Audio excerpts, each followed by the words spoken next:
Welcome, everybody. You are here now at the Am I Professional Enough with Fro in the middle. My name is Amber, aka the Adulting Queen. This is going to be very interactive. Feel free to share in the chat, as I already know you're going to be, because throughout all the sessions, you all are super engaging, which I appreciate. And this is very conversational. I'm going to be sharing my experiences and asking a lot of prompting questions as we think about this topic. And I want you to share what your experiences are as well. So a little bit about me. I am from Rockland County, New York. That is, people say upstate New York. It is not upstate to me, because if you look at the full picture of New York State, it is literally at the bottom, right above the city. But people like to say because it's north, it's upstate. It's not. And I will debate that until the end of time. I have my bachelor's degree in psychology from SUNY College at Old Westbury. I have my master's degree in higher education and leadership policy studies from Hofstra University. And I've worked professionally at Florida International University, Hofstra University, Notre Dame, Maryland University, and the Baltimore Leadership School.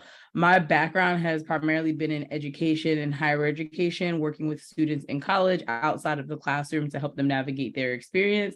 But most recently, I've transitioned to do K through 12, helping with college persistence. And then in 2019, starting the Adulting Queen, and now kind of figuring out like, where does that fit into my 9-to-5 regular job life that I have. I also love Beyonce, going to see her on tour, super excited about that.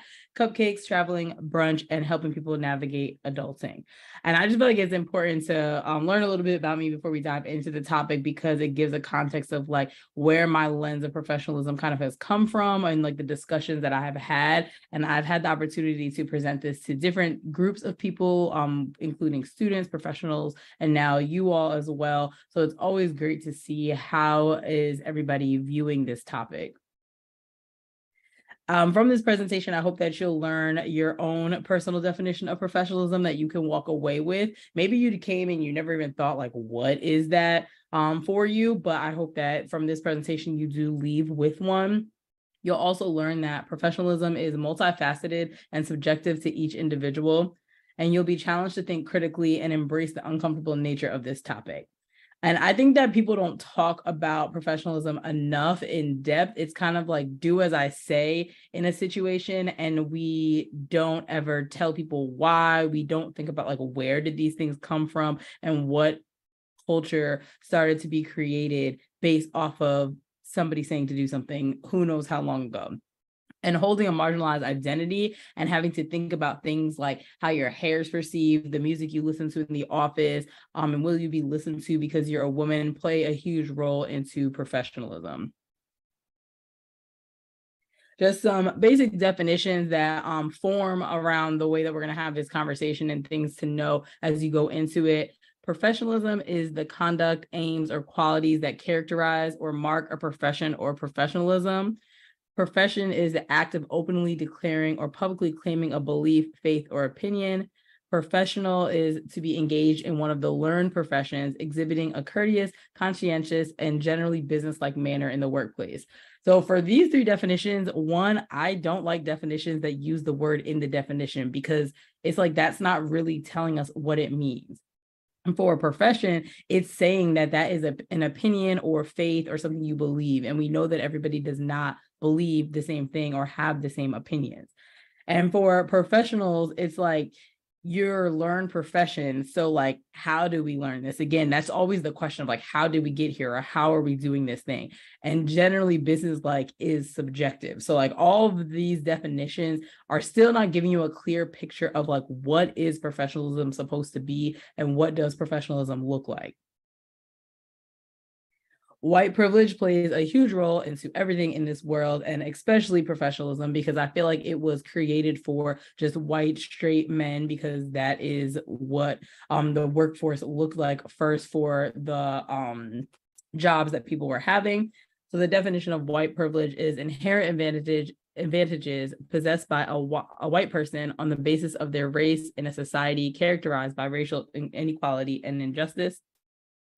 Vulnerability, something that many of us avoid due to the fear of being judged, hurt, or failure. Authenticity, acting in ways that show your true self and how you feel, understanding who we are.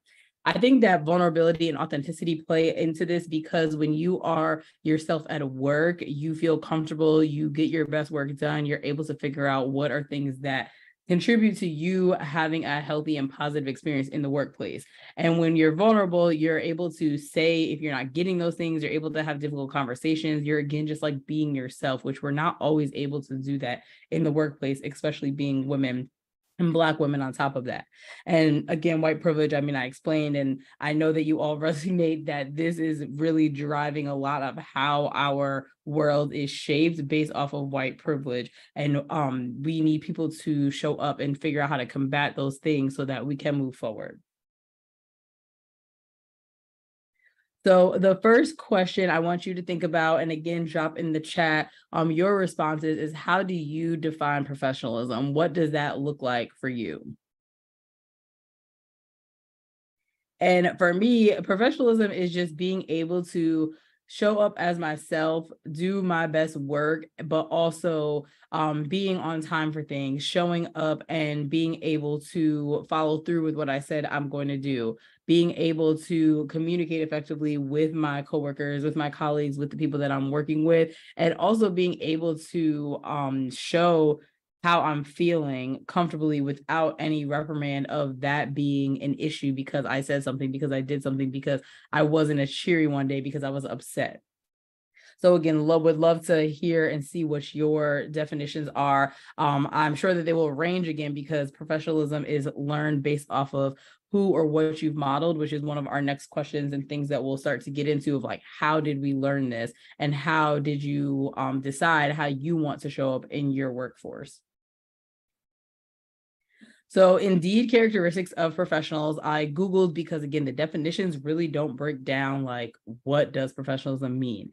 These are some of the characteristics of professionals: professional appearance, reliable, ethical behavior, organized, accountable, professional language, separate personal and professional, positive attitude, emotional control, effective time management, focused, poised, respectful of others, strong communicator, and possesses soft skills.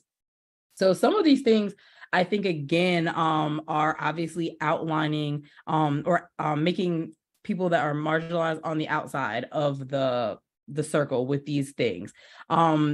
Saying like professional language, we know that a lot of times we're told that we're coming off too aggressive, or that we shouldn't have said something a certain way, or just even your dialect and the way that you speak is not seen as professional. But again, that is the way that you speak and that's the way that you grew up, and it's not wrong. It's just not fitting into what society's view of professionalism is.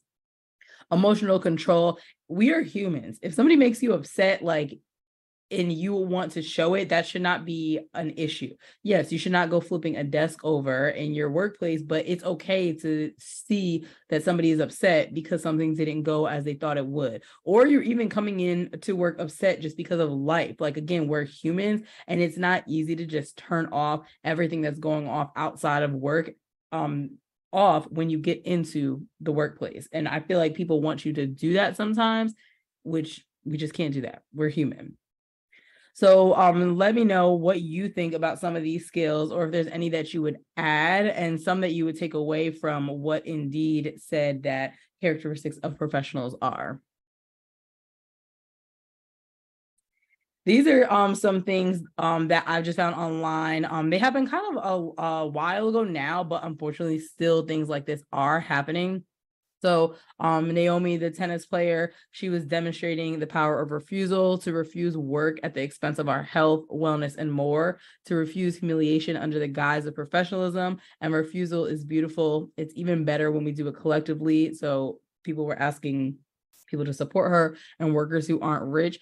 We also, with professionalism, think that you just need to like work, and that is being professional because you're staying on top of what it is that you need to do. Saying no and resting is a part of professionalism. Like, work-life balance should just consistently be a thing for everybody. It shouldn't be like, oh, like work-life balance, we say that, but like we're not really doing it. Like, no, we need to actually do it.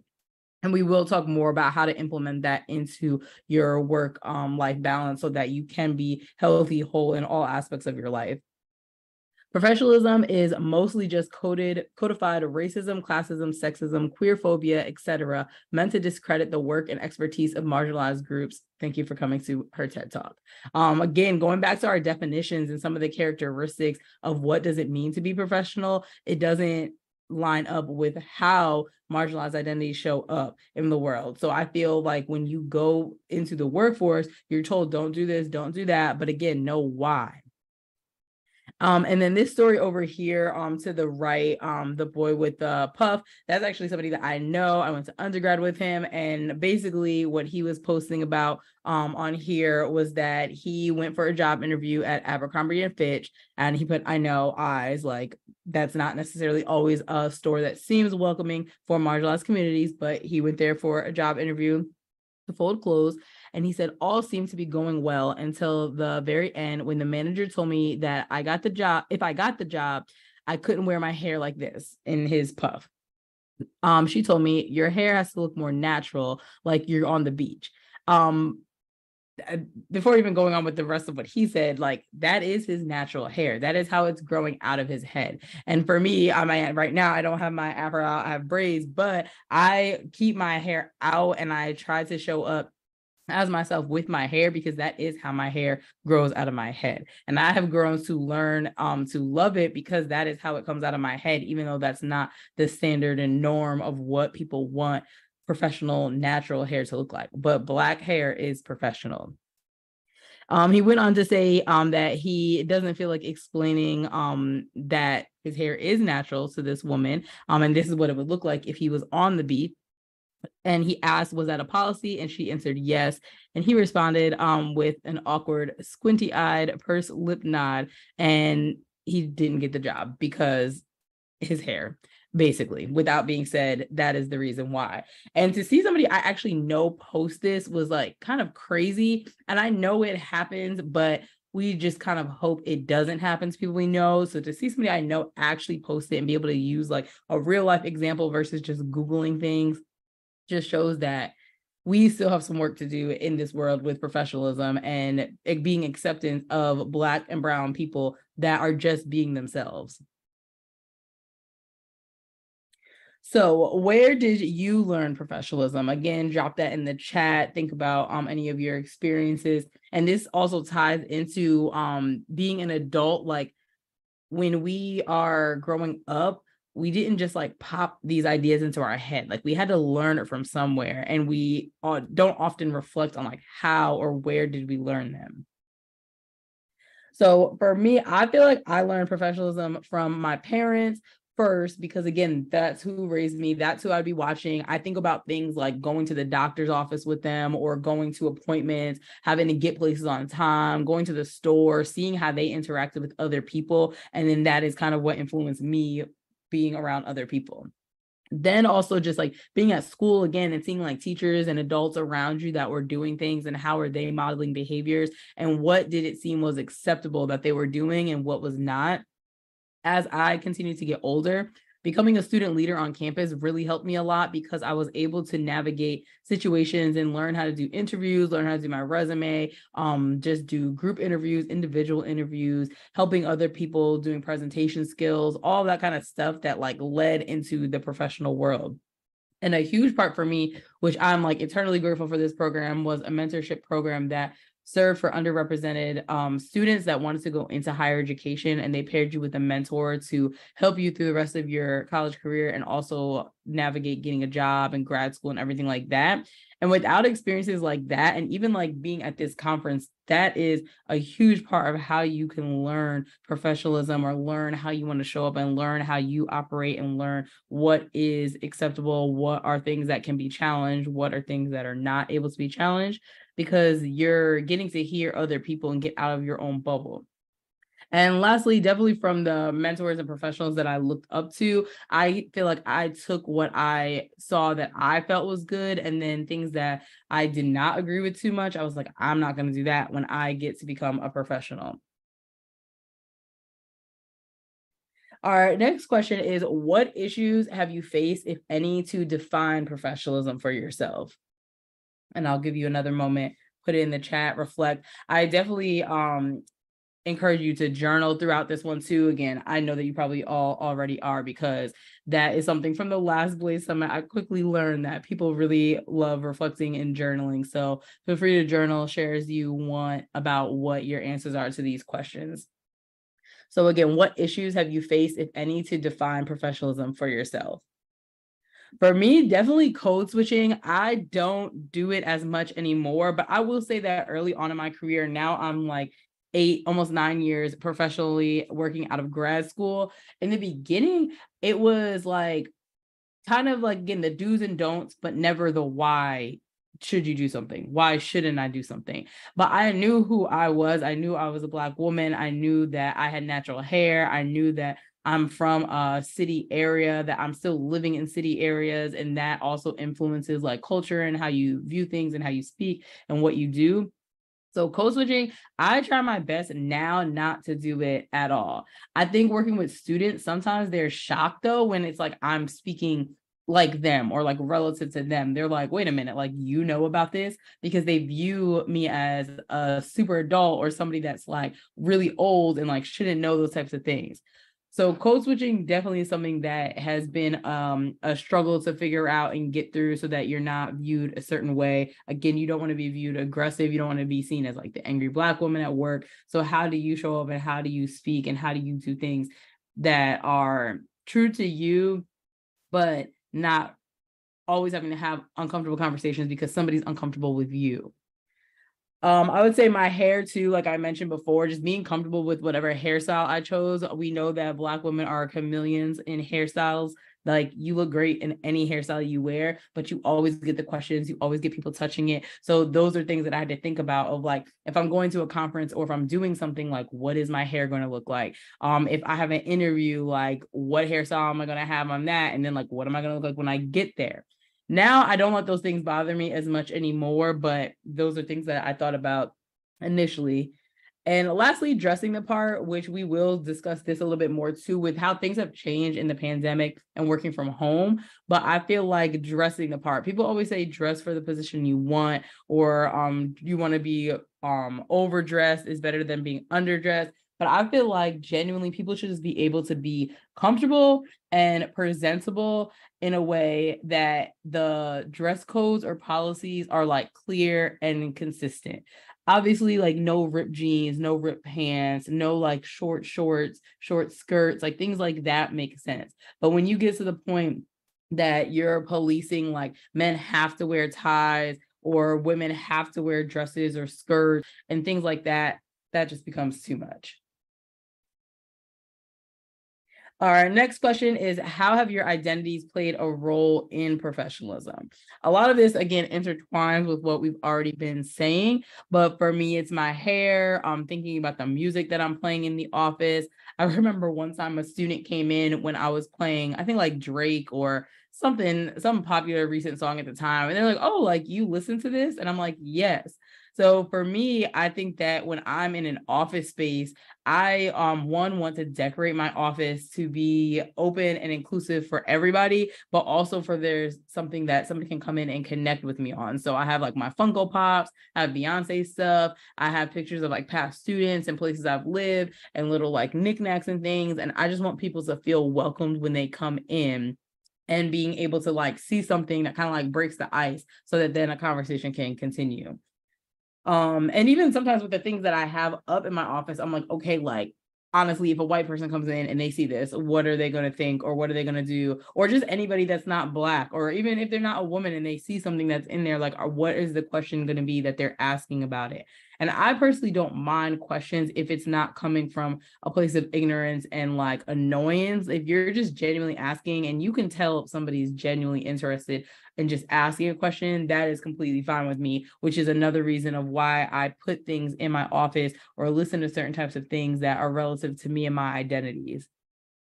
Being a woman in a position of power, thinking again, would I be taken seriously? And at my first job ever, I ran a residence hall, and one of my students had received a phone call. They were working the front desk, and somebody was like, "Oh, can I speak with your boss?" And she was like, "Oh yeah, like she'll get back to you, blah blah blah, whatever."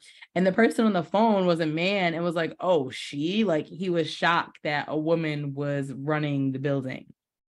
And I just don't know why that was shocking to them, or what he thought I should have been doing, but those are the identities I feel like for me that most often play a role in how I show up for that. So professionalism in a pandemic, we are thankfully trying to get through this thing now, like 3 years out, but it has definitely affected the workplace and how people view professionalism. So what has changed now that we've had a chance to work from home? Definitely an expectation that you're always available because you're online. There's now a need for us to implement more boundaries because work is at home or wherever you're bringing it to. Distractions from family or your household needing assistance, the dogs and cats and animals always jumping up in the screens, babies crying, and then people are always asking questions about that. People are literally looking into your house. And then the work attire has kind of gone out the window because people only see from like the chest up. So when people have to start going back into offices and the dress codes is kind of like, what is the dress code? What's acceptable? What's not? How we communicate and engage. Before, it was very easy to just see somebody in their office or walk by and then you start a conversation. Now you kind of have to like be very intentional about how you are communicating with people and when, because you have just email, phone call, Zoom, Slack, but people are very zoomed out. So it's hard to get people on some Zoom meetings that are going to be super long. And then camera on versus camera off. I do not believe that your camera being off means that you're not engaged. For me personally, being on a long Zoom meeting with my camera on the whole time, like that's harder for me to engage than with it off. But I know that some companies are like, oh, everybody's cameras always have to be on. Everybody's cameras have to be on if you're presenting. They have to be on if you're doing this. They have to be on if you're doing that. Stop policing people in their own homes. If they are signed up to do this job, you have to trust that they are doing this job. So is the idea of professionalism changing? I feel like this is just a simple yes or no in the chat. Do you think it's changing? And then if you do, why? If you don't, why not? The pandemic has shifted, but is it actually changing, or are we reverting back to the old ways and things that we just did just because we did them? And I'm very much like not a person, excuse me, that is going to just do something because we're doing it. Like, no.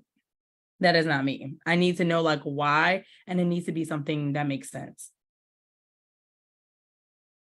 So now, as we've gone through this and you've been able to reflect, what is your definition of professionalism for yourself as you move forward? And if you never had one before, that's completely fine. Now you have one and you can kind of formulate your own personal branding, your own personal values, message around that. And you can also step into your business or step into your next role with thinking about, this is what my definition of professionalism is, and does the place I'm going align with that? And so then a step further, you made your definition of professionalism, but what is your company's definition of professionalism? Whether it's your own business, you're working for somebody else, what is the definition of professionalism for the company? If you even know it, because this is not something that is really, again, widely talked about. I feel like you start working somewhere and you just have to like catch on to the culture and catch on to what is going on there. Nobody's explicitly telling you and sitting you down to say, these are the do's and don'ts, and this is why, or like, this is what's going on. And if you don't know it for your company, I encourage you to ask or create one if you are the owner or in that position that you can create the definition of professionalism. And then lastly, you want to think about like, how are these definitions similar and or different? Because again, if you work for yourself and you can kind of create the definition, it most likely will be in alignment with what you believe. If you work for somebody else and it's different, that's okay. But you then have to think like, do you want to be a part of something that doesn't align? Is it something that you can withstand? And is it just like completely egregious that like, this is just not a space that is beneficial for you? Now we're just going to shift into the vulnerability, authenticity part of how we show up and what professionalism looks like, and sharing some resources with you. So Trill or Not Trill, these are my two friends. They created this, and their message is like, we wear kicks to work, because they are in suits, as you see, but they're wearing sneakers, and you can wear sneakers to work. Sneakers are usually one of the things that are like on the list of like, don't wear sneakers. But you can wear sneakers with a suit and it's still professional. You can wear sneakers with a dress and it's still professional.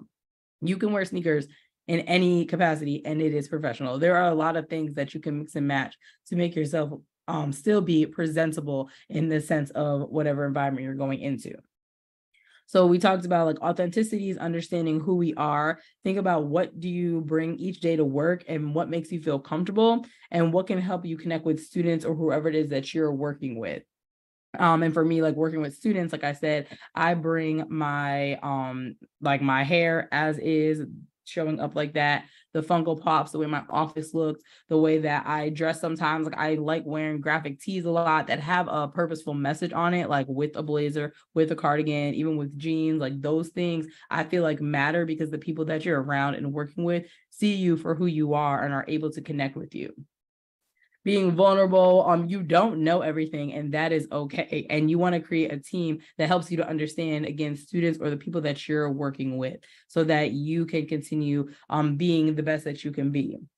And adaptability, students keep changing, the world keeps changing, we all keep changing as adults and business owners. So know that education can happen anywhere, and these conversations can happen anywhere. Like you can always infuse this into whatever you're doing. So what is something that you're doing to remain authentic in your work while still being quote unquote professional? I personally don't even like the word professional or professionalism, but just again, for the sake of our conversation and what we're talking about today, using it, but I don't typically use it in the workplace. Like when people say like, oh, they're not being professional, or they're like doing whatever, and like I don't view that as them displaying professionalism. I'm kind of like, but why don't you think that? And then again, what have you said to the person, or how have you tried to teach them or guide them in the way that you would like this to go for them?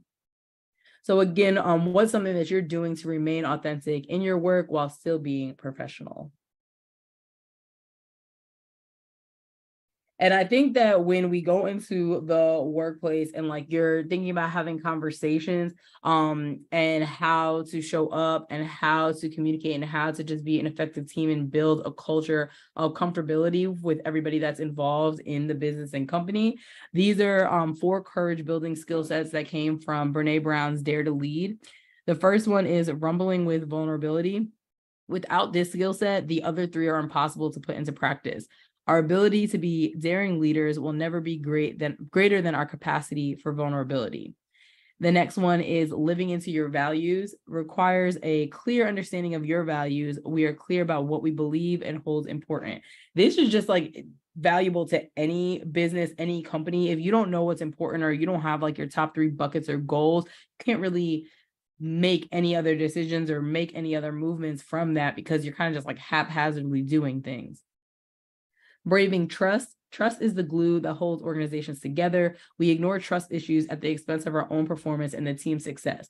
We are like so quick to go to our coworker or go to somebody else and talk about like a difficult moment or something we didn't like that somebody did, but we don't always go to like that person because we think we know how they're going to react, or we just don't want to deal with the emotions of that. Or we don't want to deal with it. But if you build the trust and you have these conversations and you just have check-ins and things like that for people to feel comfortable, then you can really move forward. And lastly, learning to rise. When we don't own our stories of failure, setbacks, and hurt, they own us, and we should apply key learnings to future situations. The failures are what helps us really push forward, because I feel like if you think about like something that you just really did not like that happened, or something that you were like, how am I going to get out of this? Like, this is the biggest mistake I've ever made out of my life. That moment like fueled you to keep going because you knew that you wanted to do better, and you knew that you wanted to get somewhere greater than you ever imagined based off of that. So some important questions to ask when you're thinking about the professionalism, authenticity, and vulnerability and like tying them together is, what do you need to show up and do the work? The work is whatever it is that you're doing or whatever the topic or issue is that is in the forefront for you and your business and organization. What will get in the way of showing up? So if you're going to like a meeting or something, sometimes what can get in the way of showing up is you're thinking about your kids because they had a sniffle and like they're at school, but like they might call because they're like sick and they might need to come home. It could be that you have a million other meetings after this and that's what's on your mind of what you need to get through. It could just be that like you just don't like this coworker or the person you're talking to, but thinking about when you come into this meeting or whatever it is, for yourself, knowing like what will get in the way of showing up and trying to leave that at the door when you're entering like the meetings or you're having to talk to somebody and you're having to engage with other people. When you're by yourself, it's a little easier to just kind of like let your brain wander and get things done. But I think to make sure that everybody's time is efficient and that you're working as efficiently as you can, trying to know what's going to get in the way of showing up and being vocal about that before you start meetings. And what does support look like from yourself, from your colleagues, from your business partners, from whoever it is? What does support look like to help you accomplish these things? And what are your cultural norms? And are you unintentionally excluding people through these? And cultural norms is what falls into professionalism. So are you excluding people because of a cultural norm that you might not have actually ever said or told anybody, but you know because you've been there for so long?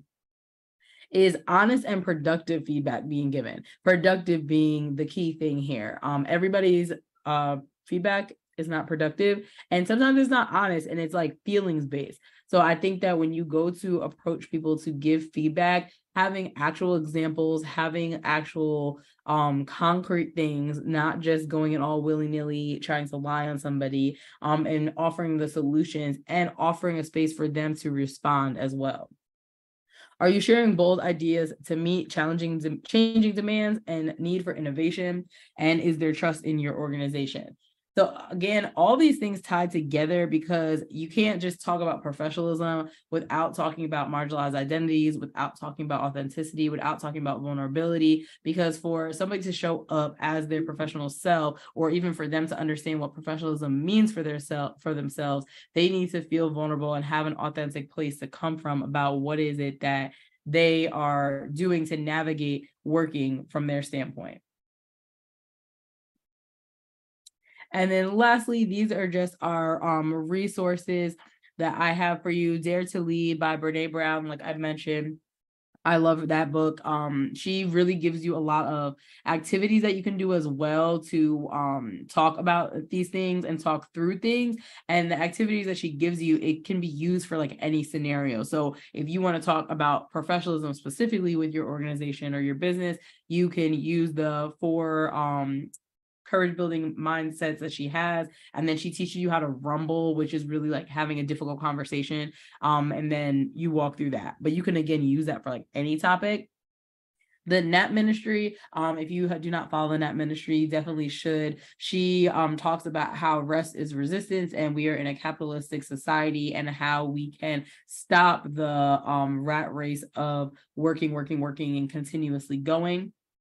The Power of Vulnerability, Brene Brown, and The Professional Troublemaker, Lovey Ajayi Jones. That is another one of my favorite books, because she basically just says like the world is a dumpster fire, but we are here trying to do the best we can every day. And if we basically just be ourselves, we stand up for ourselves and we stand up for others and we use our voice, then we will be able to get farther in this world, even if you feel like you're doing something that's hard. But if you know it's right, then you need to do it.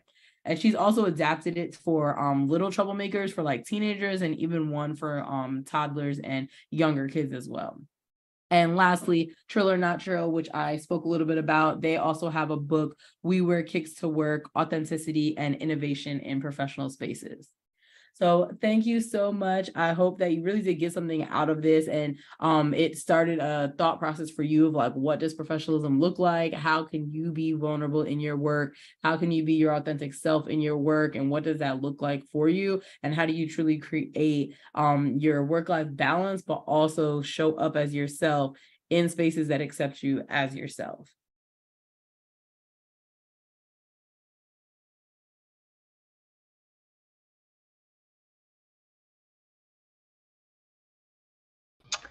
So this workshop, Amber, prompted so much commentary in the chat, and I actually want to encourage people to be controversial. Okay, I actually saw some comments.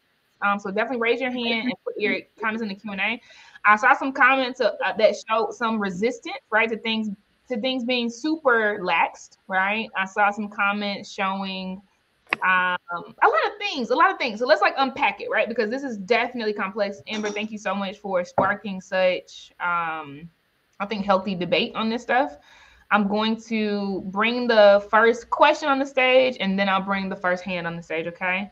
So the first question is coming from Crystal Mordyke, and she asks, if you are the owner and only worker of your company, do you feel like it is still important to define or establish the do's and don'ts of what is considered professional for your company? I love this question. Yeah, no, that's a great question. So for me, like I told you all, I am about to start a new job on Monday. Yay. So I've been balancing the like working 9 to 5, having to deal with like what other people's like standards, professionals and stuff is, but also my own business. I think, it's just me doing my business.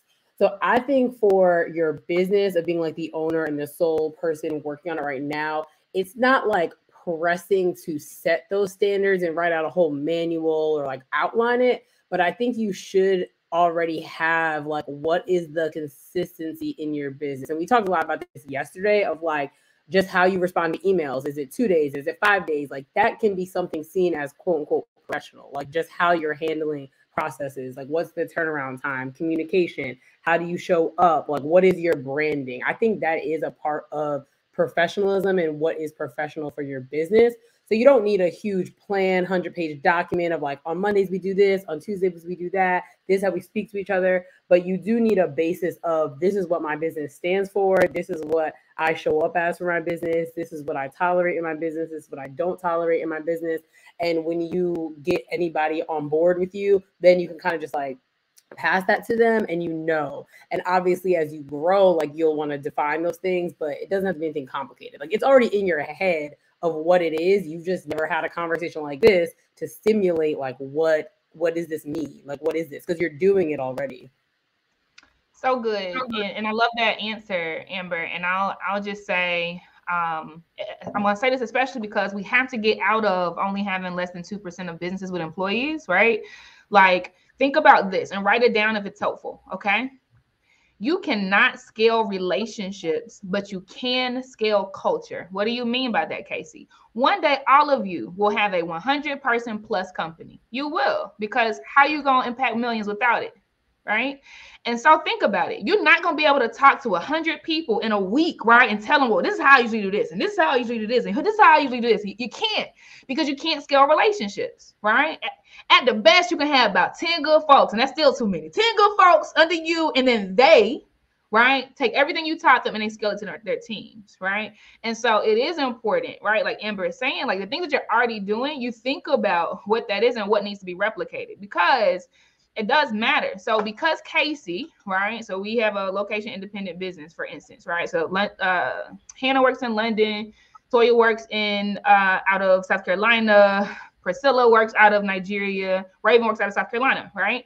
Because Casey shows up on our meetings, even if it's a 6-figure client, like legit with the braids and legit relax. Like I don't even put on foundation for my meetings, right? I can't scale relationships, but I can scale culture. And it helps Raven know how she can show up on meetings. So a lot of people have had meetings with Raven thus far, and she feels comfortable having her baby because that's our culture inside. Not all companies are like that. I do that on purpose, right? I can't scale relationships, but I can scale culture. And so you do, right? Like Amber's talking about, the things that are in your head, like you have to embody it, right? Like you have to make sure that they know when the Geek Squad comes to your house, right? You expect something from the Geek Squad.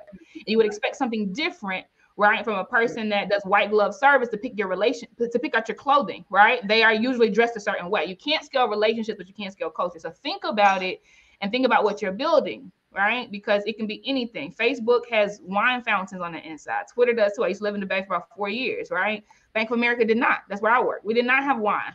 We were not fed every day. But Mark Zuckerberg, right, he scaled culture, right? Just like Brian Moynihan, CEO of Bank of America, scaled culture. So think about it. But love that answer so much, Amber, because you're right. Erica, I'm bringing you on the stage. You have the mic. You can ask your question of Amber. Oh, wait, can we not? Oh, there we go. I was like, can I not turn on my camera? Erica, I didn't turn on my camera in the general session because I was actually getting ready. I was actually doing my hair.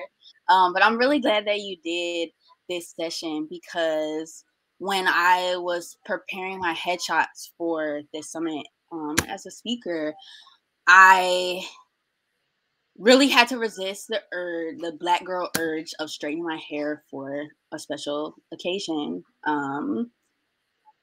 Now owning my magazine, Bling, Black Leaders, Increasing Net Gains, I really want to move forward with like showing people in their natural light. Like, you don't need these lashes, you don't need this weed, this 30 busted down inch weed. The hair that comes out of your head is good enough.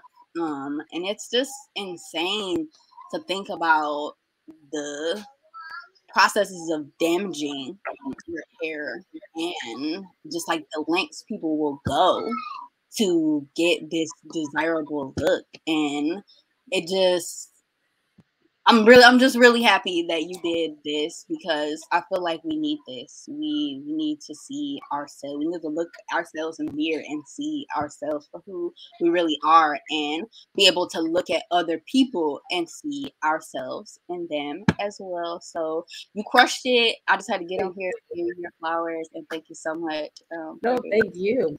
With you saying that about the hair specifically, like my hair usually is not like this. It's always like this because I had a wedding on Saturday. My hair would never look like this, like usually, because I'm just usually wearing my fro, berets, a wig, switching it up. And I think that to get over like, oh my God, what is somebody going to say? I just let them say whatever they're going to say. But if they get crazy, like somebody said in the chat, somebody grabbed full on, I would also have no job after that incident occurred. But I think that you just need to show up and know that like your hair looks fine because it's growing out of your head that way. And what also really helped me is just taking pictures. Like people say that a lot too. Like even if you don't feel like you look how you want to look, take pictures, because when you look back, you're like, oh, that actually was really nice. And I cut my hair off myself in 2014, and the immediate next day I got braids because I was like, I don't know what to do with this. I don't know what's going to happen. I don't know how to work this. Like what's going on. But when I look back at that picture of like my short fro, I was like, I looked really nice, and I didn't think that I did because of that. So take pictures, wear your hair how you want it to be wear. I get on FaceTime with my dad all the time, and he's like, what's going on with your head? I'm like, nothing. This is how it grows out of my hair. You unfortunately take it sometimes, but still don't let that like dim your light. Like know that it is fine. It grows out of our head like that. Thank you so much. Thank you, Erica. So it's amazing. Gorgeous. That's right. Okay, I'm going to pivot to a question, and I'll pivot to a person coming on the stage. So, China, be ready. I'm going to come to you after this question. Oh, actually, China, I'm going to show your question on the stage, and then I'll just bring you on the stage. Okay, because both are you. So China asks, advice for someone whose boss or manager constantly complains about an employee's professionalism. This employee is very professional according to corporate standards. And I'll bring China on stage as well, especially if you need more context, Amber. Yeah.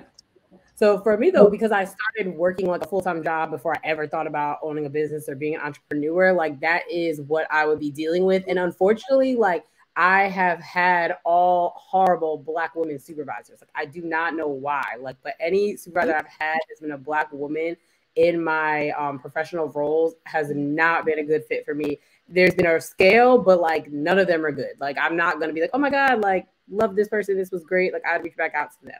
There was always something that was like, come on, like why? So I think that when you're dealing with other people, specifically your supervisor, that just is not like being professional themselves or holding standards that, you know, if you were doing that it would be an issue. Kind of gauging like what is your culture of your company, because is it okay? Well, not okay. That's not even the right language. Is it going to be an issue if you go to their supervisor or if you talk to somebody else above just to brainstorm? But I think it's always important for difficult conversations like that to go in with like, I'm just coming to you for advice, or I'm coming to like report this, or I'm coming to see if this is an issue, versus just going in there and dumping it all. And then like you walk out and then something is turned on you in a way that you didn't mean for it to be. So that's one way that you can talk to somebody else if that is something that you're comfortable with.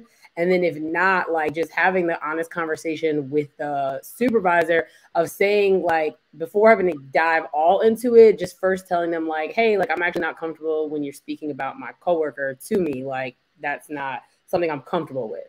But then next, if like they continue to do it, then just being like, okay, like, this is not okay. And if you have like documentation, this comes across as petty, but it's really not. If they have like, what are their standards and what do they expect of you all, like pulling that back up to say like, this is what you expect of us. And like, you put this in writing, like, this is our contract, this is what we signed, whatever. And I don't feel like it's being upheld here. Because at least you tried to give them a chance to change the behavior because you expressed to them like you're not comfortable with it. Thank you so much, Amber. You said a lot there. And you mentioned, about having a supervisor that was a Black woman, right? And not really, well, you didn't say getting along with, but I'm going to use that terminology because as a teacher, I've struggled with that.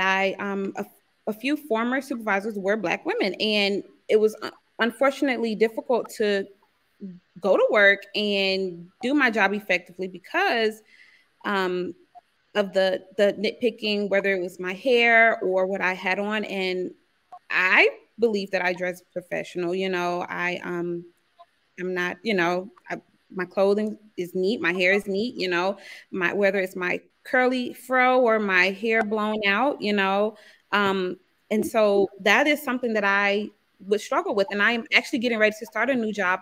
And that was actually a fear of mine. Coming into the new job, just fearful, like, okay, I'm getting ready to go into this new job and I don't want my supervisor, I don't want a repeat of what I dealt with at the old school, And I just have another part to this question, and that is, so we talked about the supervisor aspect of it, but how does that work? Would it be the same with a team? Like, say if I'm on a team of 5 or 6 teachers, and how do you continue to remain professional if those sisters are tearing each other down, Not necessarily me, but they're tearing each other down.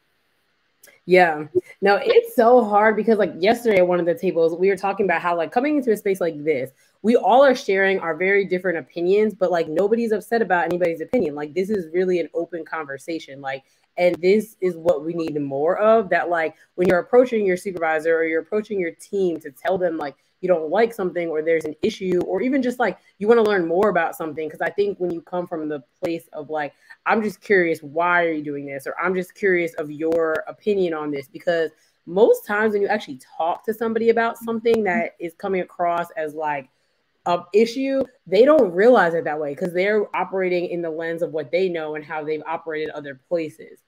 So for a team, I think that is more difficult sometimes because you're working with them typically like all the time. But take the same approach of like trying to talk to somebody first that like you feel comfortable asking about, one, to see like if they are realizing the same thing. Because at work, I'm always the person that if something's happening, I'm again not coming feelings based. I'm gonna go and be like, Casey, did you see that China did this? Or like, do you feel that way? And saying like I'm not coming from like I'm trying to start drama, but it is what it is. Like that's what's happening in front of us. So if they agree, they don't agree, whatever, then you decide like how do you want to try to address the issue with them of the one-on-one. And then unfortunately, if it still doesn't continue, I think then you would have to tell like your supervisor or something. But that gets tricky because from what you've shared, it kind of seems like that might be a little, you're not sure how if they would respond, your supervisor, if you told them. But also when you go to your supervisor, that is always seen again as like something that is so horrible. And I wish people would just approach these things as like, we're all adults. We're all here to do a job. We are open for communication and getting better, but it's how you approach that conversation. Like you don't want to come in guns blazing saying like, oh, like you did this and I'm so mad and like I don't like working with you, whatever. Like it's more so like, hey, you've been doing this thing and this is what I've noticed, but it's making it difficult for me to complete X. It's making it difficult for me to communicate with you, whatever it is, like using the I statements and making it very clear and plain and not using feelings, like I said. So like giving the example of what they did or something like that.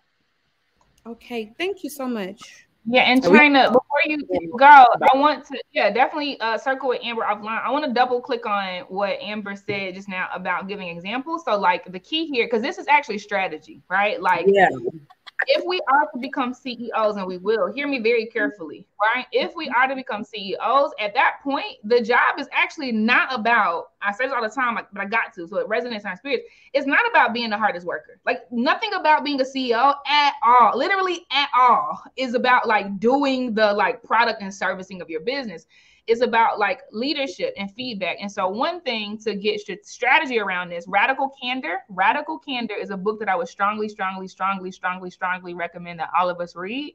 Now, I will say the lens is coming from a woman with a lot more privilege because she's a white woman, but the concepts, if we are to adopt the audacity of the mediocre white man, the concepts are absolutely true, okay? So Radical Candor actually helps us understand how like you actually have to be able to give this direct feedback, and because there's such a thing as called ruinous empathy. Ruinous empathy means you so nice and you so agreeable and you so approachable that people that suck continue to suck and they don't even know. Like, you know, like people on your team, your executive suite, like the juniors, like they don't even know, right? There's obnoxious, I forget the noun, but there's an obnoxious approach where you just cutting people down, it's not helpful, etc. But we want to live in that box of radical candor. And I would say all of that is understanding the strategy of feedback. What is not effective, we do this a lot. What is not effective is you think you're better than everybody. And when you do that, we blah, blah, blah. Like that is actually not feedback because none of that is behaviors, right? What is more effective is saying, last week at the 2:00 meeting, when we were all standing by the water fountain, do you remember that? They'll say, yeah. Okay, so like already you're grounding the person, right? Because when you say something that gets them in alert mode, it's done, right? And then if you say, when you exhibited the behaviors of affirming Crystal and the way you spoke to her and how softly you spoke, and then you underscored that with resources, that's incredible leadership. When you're giving positive feedback, that person knows the tangible things that they need to keep on doing and keep on going versus you're a leader. I swear that is so vague that it's not helpful. In the same vein, it could be around the water cooler. And then when you came in and you were huffing and puffing really heavily, and then you nudge with your shoulder this person. And when they asked you a question, you brushed it out, whatever, right? Like, those are because now you're talking about behavior. You're not talking about the person, right? But we actually have to be able to lean in to feedback like that. So we get the reps in and learn how to like mold people. It will work, I promise. Not saying everybody, right? But like we got to get the reps in like actually describing behaviors and being radical about the candor and learning how to like stretch the things that are amazing. Not like you a leader. Like I say sometimes, you a monster. Like Raven knows why she's a monster though, right? I literally have to I tell her the behaviors, right? And people who don't do well, I actually tell them the behavior so they know which things to tweak and don't throw the baby out with the bathwater. Does that make sense? It does. Thank you so much. Thank you all. You're welcome, Mama. Okay, so Amber, I'm gonna flip another one on the stage. Y'all, what's coming up next? Ahira, I'm bringing you up. What's coming up next, though, is personal branding with joy. Very important so that you don't go through the panini. Well, we already went through the panini, so that you don't go through the recession fronting, okay? Ahira, I'm bringing you up to the stage, Mama. Hey, Queens. Thank you so much for this, Amber. I really did appreciate your focus in terms of professionalism. It is definitely a conversation that is greatly needed, especially in just my humble opinion, especially those in the younger generation, because as we were reading in the chat, you know, a lot of young people who are going out into the world are, you know, just wearing those tight jeans and things that you know, may not be suited at the time of their culture or their office culture. A question that I have is regarding, you know, in terms of hair. Do you, in your opinion, and just based off your observation, do you see that the ones who are wearing the extensions, the 22-inch weaves and all of that, do you feel like that is shifting in terms of continuing to wear that? Because I know that I used to work in higher education, and all these girls would just be wearing hairs galore. They'll have the money for their hair, but they won't have money for books. But that's another discussion. So my question is, do you feel that there may be a shift in regards to how obsessed a lot of the young people or just people in general in terms of just extension hair? Do you feel like that is shifting today in the workforce? I was very shocked about how many high school age students are wearing, like you said, like 24-inch weaves, like down to their butt, like edges laid, like caked on makeup. Their clothes are very tight, very short, because my most recent position was at a high school. And I was like super shocked. And then even when I would go on like the college visits and like just working on college campuses, there is something that is changing, but I don't necessarily know why they want to do it, because you can do what you want. It looks beautiful. It's convenient sometimes, realistically, depending on what you're doing. But I think that, like you said about the money part, like priorities are in the wrong place. Like you just spent $400 on your hair, but you don't know how you're getting to school tomorrow. Like things like that don't make sense. And I don't know. Well, I think that they are associating it with like that is making them beautiful and that is a part of their worth, because like if they don't have makeup on or they don't have the lashes or if they don't have their hair done, they don't feel like they look the part. Like students would come to school like just with their regular hair, bun, whatever it was, but then would say like, oh, I'm not going to take my school pictures because like my hair's not done. And I was like, no, like your hair is done. Like, and I would walk by girls every day just with regular ponytails and tell them like their hair is nice. Like you look nice, because I don't think people are telling them those things. In the workforce per se, though, I haven't worked with directly in a professional setting of like Gen Z or like, well, I guess yes, Gen Z is like coming up in the workforce now. Most people I know have their natural hair. But for the future generation coming up after them, I think this is going to get interesting because it's not wrong. Like obviously, however you want your hair to look is however you want your hair to look. But going back to professionalism and what it is that people expect when you show up, they being white people basically aren't going to look at a black girl with 24-inch weave and think that she's capable of doing something, even though her hair does not define what she's doing. So that's like a difficult conversation of how to not even teach them properly, but you all get what I'm trying to say, of like how to guide them without telling them like what they're doing is wrong, or making them kind of just be like rebellious and then like really going rogue with how they show up and how they present themselves. Because we know from our experiences, and again, everybody that's shared here, that like the world just does not allow people to be their true self if it's not going to fit into that box. And Gen Z is not trying to fit into a box at all.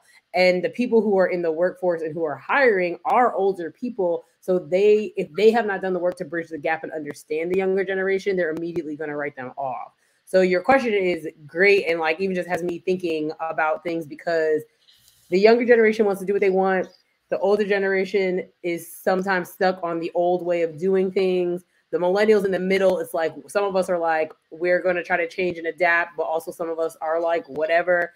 But it's going to get very weird and interesting. And especially when Gen Z then becomes in those higher up positions eventually, like I think that it's going to be nothing like what the workforce is now, which still could be good or bad, depending on like your functional area, like where you work, what you do, and all of that.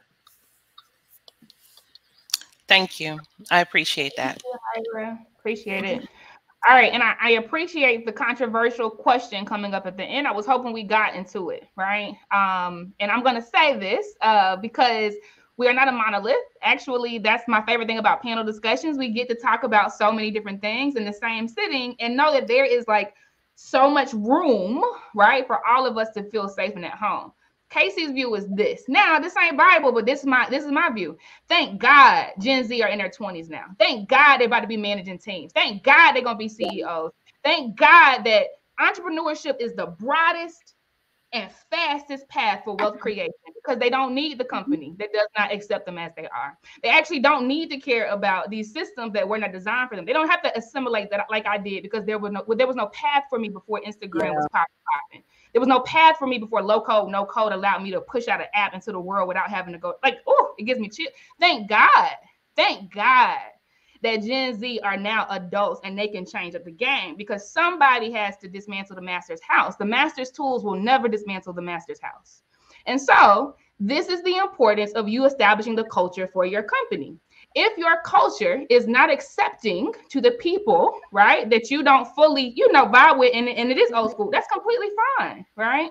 Because like I mentioned, I went through Bank of America, which is very different from Facebook, right? And so I decided to work there. And at the moment in which that no longer fit who I was, there was so much more space for me in the world. And so I mean this. And so none of this is bad or right? Anybody that has chosen to take the path because that's their version of safety, right? And for some people, it's putting the food on the table right now. And I'm gonna deal with these folk, right? And for some people, it's like, I'll be broke for a shouty, right? Like there's no right or wrong path, but I see it as, thank God these babies are adults now, and they look folk in their face and say, look, don't call me after 5 o'clock. And they make a way. Like one more stat, right? Because I really do say thank God. Like I feel like baby boomers, Gen Xers, they crawl so that millennials can walk, and we walk so that Gen Z can run. Period. Right? Yeah.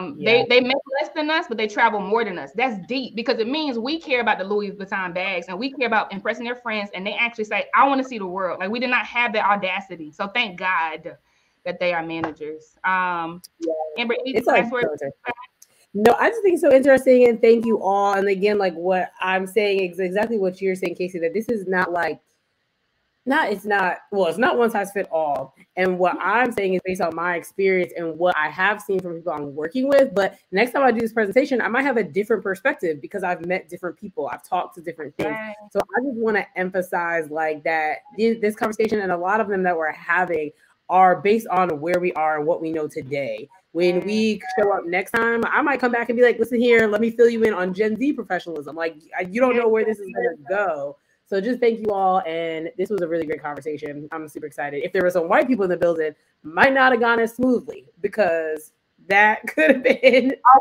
we good. We good. Let me tell you something how you get down over here, sis. We good.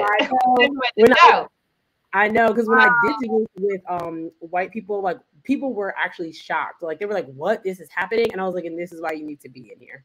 Because it's fine. Now that's millennial talking, right? That's what I'm talking about. Like, thank God for entrepreneurship, right? Because if it don't matter to you, it don't matter to your company. Thank you so much, Amber. Love you so much, sis. Really quick before you go, Alexis actually has a gig for you. I'm gonna show her really quickly on the stage so y'all connect. She says, great workshop, Amber.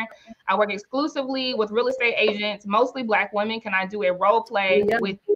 So y'all, yes, y'all connect. All right, we're gonna keep it rolling. This was only the very first session on day 4. We have so much more. I'm so happy that Amber shook up the table. I think this was the most shaking of the table thus far, and it's important so we can have vocabulary for the ways that we feel.